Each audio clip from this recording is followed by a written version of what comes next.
उतने रावण तैयार हो जाएंगे राघव। हे प्रभु, ये मेरा भाई दशक्री जो रावण है, इस तरह से आप इनको नहीं मार पाएंगे। मैं आपको उपाय बता रहा हूँ। 31 बार चढ़ाइए अपने बाण पर, 10 बारों तो 10 मस्तक काटिए, अब 20 बार से 20 भुजा काटिए। और इसके जो है नभी में अमृत का कुंड है, जब तक आवे ये अमृत का कुंड नहीं सोख होगे तब तक ये रावण को सारी शक्ति बार चाहिए। काल कर दंड। ये मेरा शत्रु विभीषण, लतमार जिसको मैं पैर की ठोकर मार के लंका से निकाल दिया, मृत्यु का कारण बता दिया कि नाभ कुंड पीयूष बसिया के, इसके नाभि में मृत का कुंड है। ये किसी का मारा नहीं मरेगा, मारोगे लेकिन पृथ्वी पर पड़ते ही ये पुनः जीवित हो जाएगा। तो आज ये शत्रु मेरा भाई विभीषण, लगता है कि इस पक्षी के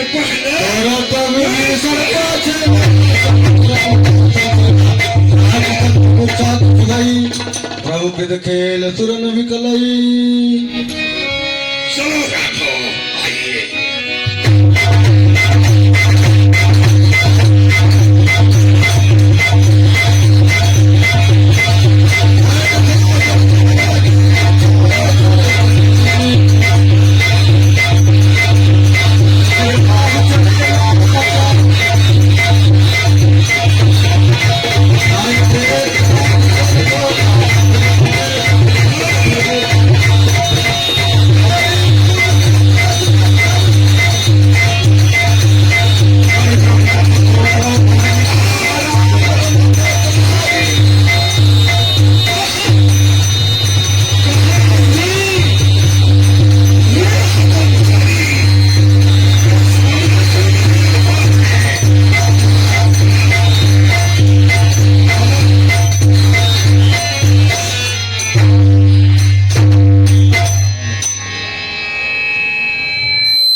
भैया लक्ष्मण, महाराज लंकेश ब्राह्मण हैं, अतएव विद्वान ब्राह्मण हैं। फिर आप उनसे जाइए और राजनीति के विषय में कुछ जानकारी प्राप्त करके मेरे समीप आओ।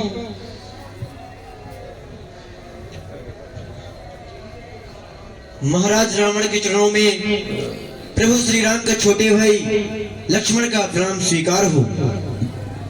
महाराज रावण के पास आज मैं युद्ध नीति, रणनीति और राजनीति के बारे में कुछ जानने आया हूँ। आप कृपा करके हमें उसके विषय में कुछ ज्ञात कराएंगे। भैया, मैं महाराज रावण के पास गया, उनको प्रणाम किया और उनसे युद्ध नीति, रणनीति और राजनीति के बारे में कुछ पूछा, परंतु महाराज रावण ने मुझे कुछ उत्तर नहीं दिया। सर्वप्रथम भैया लक्ष्मण, तुम्हारे द्वारा हम ये जानना चाहते हैं कि आप उनके किस तरफ खड़े थे। भैया, मैं उनके सिर तरफ खड़ा था। नहीं लक्ष्मण, क्योंकि विप्र हैं और विप्र से यदि कुछ प्राप्त करना होता है तो उनके सिर के तरफ नहीं, बल्कि उनसे विनती करके उनके पांव तले खड़े होकर उनसे कुछ याचना करना चाहिए। इसलिए अब की बार तुम जाओ, उनके पैर तरफ प्रणाम करके अवश्य तुमसे बोलेंगे। महाराज रावण के चरणों में प्रभु श्री राम के छोटे भाई लक्ष्मण का प्रणाम स्वीकार हो।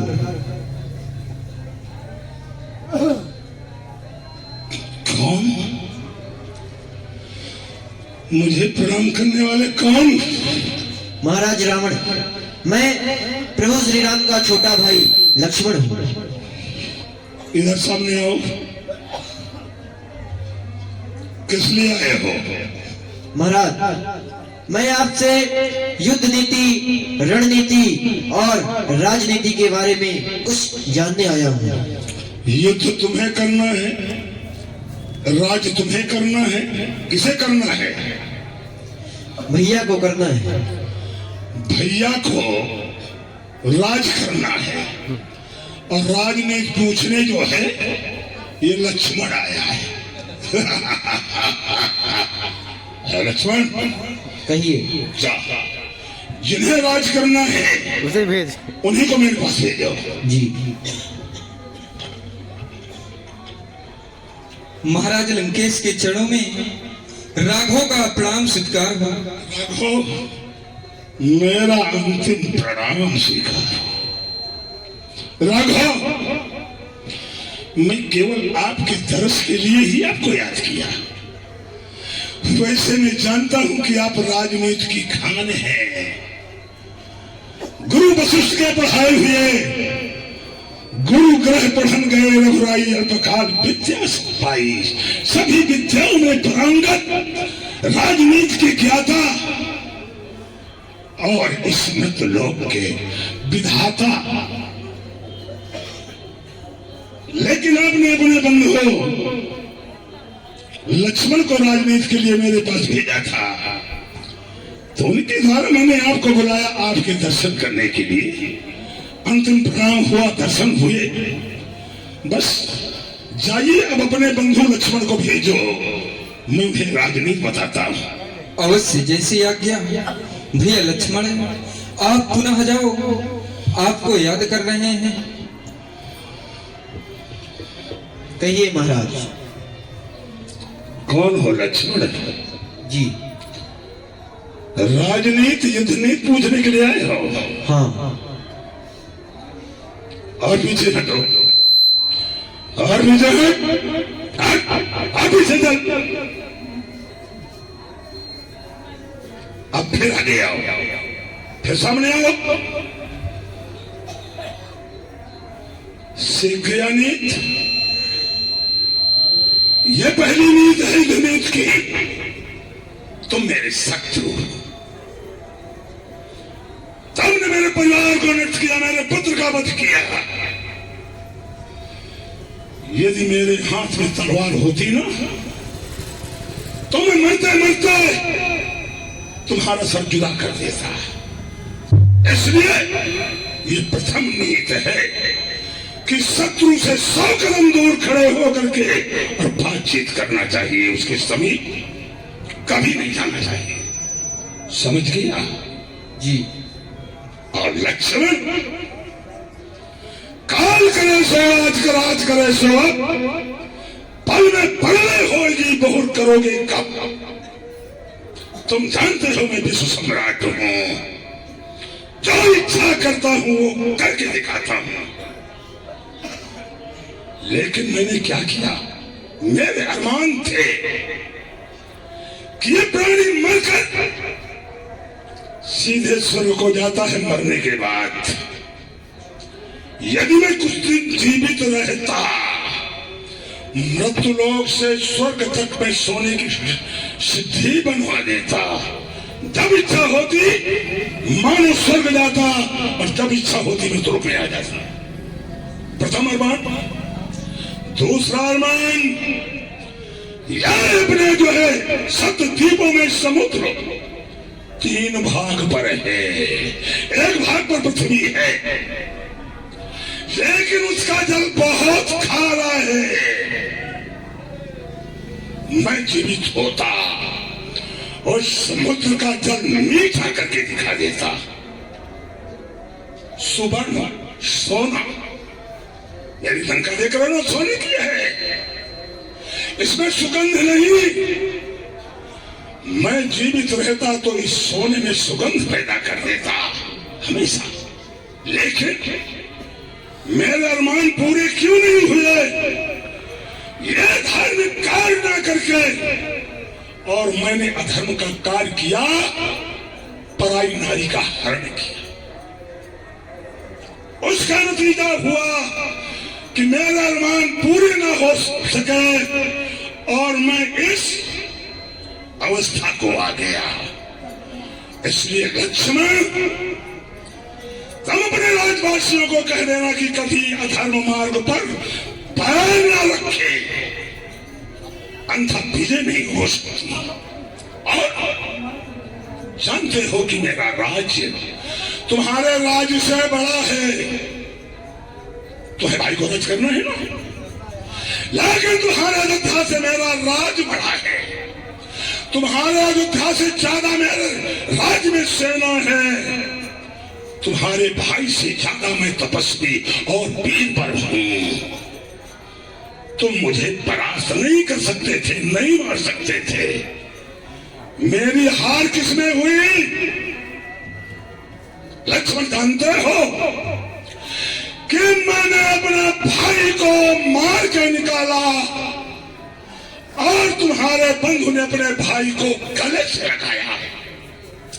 ऐसे राजवासियों, मैं आप लोगों को ये नीति बता रहा हूं कि भाई को कभी नहीं ठुकराना, नहीं मारी जाओगे।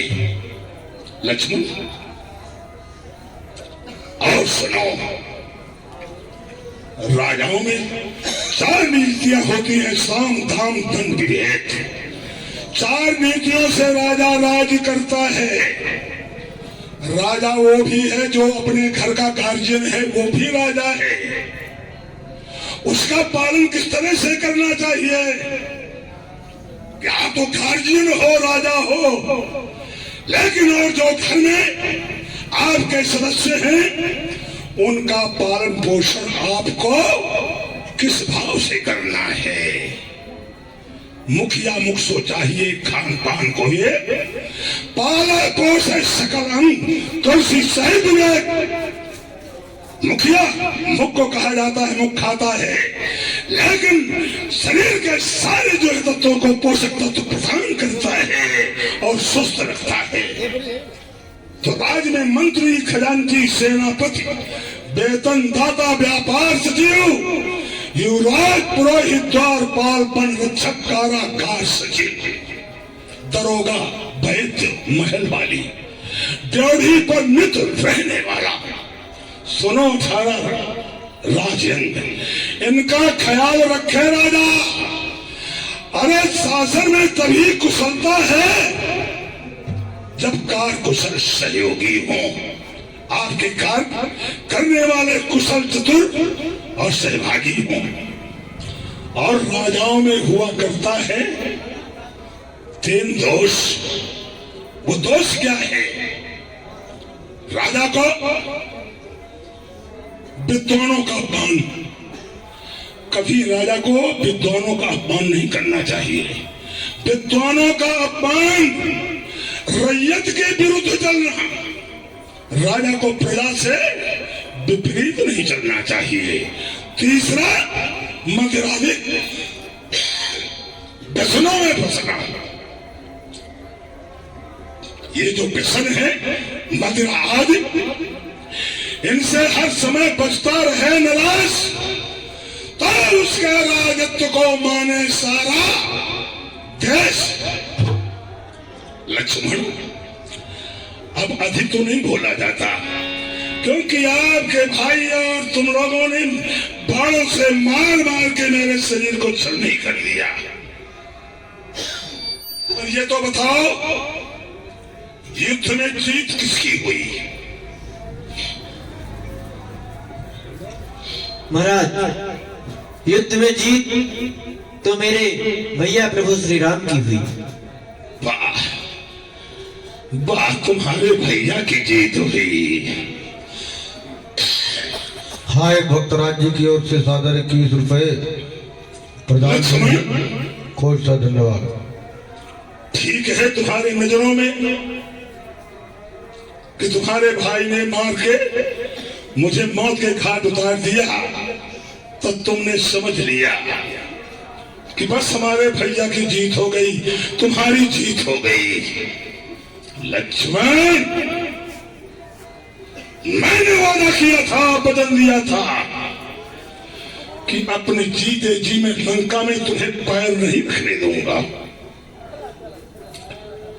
रख तो नहीं पाए, और मैं तुम्हारे जीते जी तुम्हारे धाम को जा रहा हूं। रोक ले, रोक सकते हो तो जीत किसकी हुई? बोल, जीत किसकी हुई? महाराज, इस प्रकार से तो जीत आपकी हुई। तो फिर तुमने कैसे कर दिया कि मेरे भैया की जीत हुई? मैंने बलवंगा में पैर नहीं रखने दिया, अब मैं तुम्हारे धाम को जा रहा हूं। राम राम